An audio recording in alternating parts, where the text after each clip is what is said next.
سوء حالي وقصرت بي أعمالي وقعدت بي أغلالي وحبسني عن نفعي بعد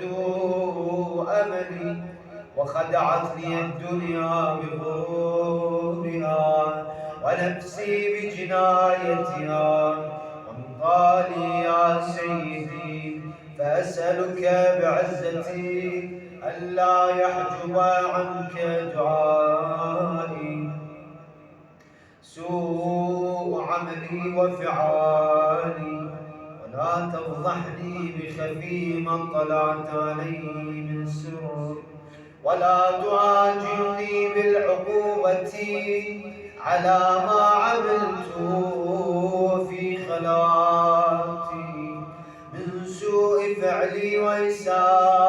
وإساءتي ودوام تفريطي وجهالتي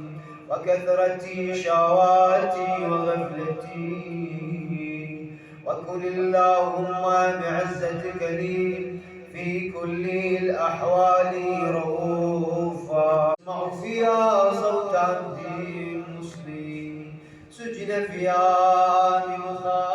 بمخالفتي وذاق طعم عذابها بمعصيتي وحبس بين أطباقها بجرمي وجريرتي وهو يضج إليك ضجيج مؤملي لرحمتي ويناديك بلسان أهل التوحيد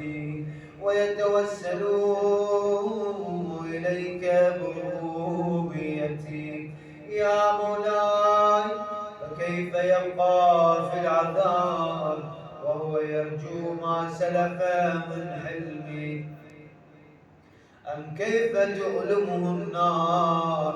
وهو يأمل فضلك ورحمتي أم كيف يحرقه لهيبها وأنت تسمع صوته وترى مكانه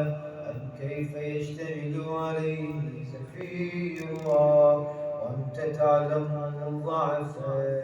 أم كيف يتقلقل بين أطباقها وأنت تعلم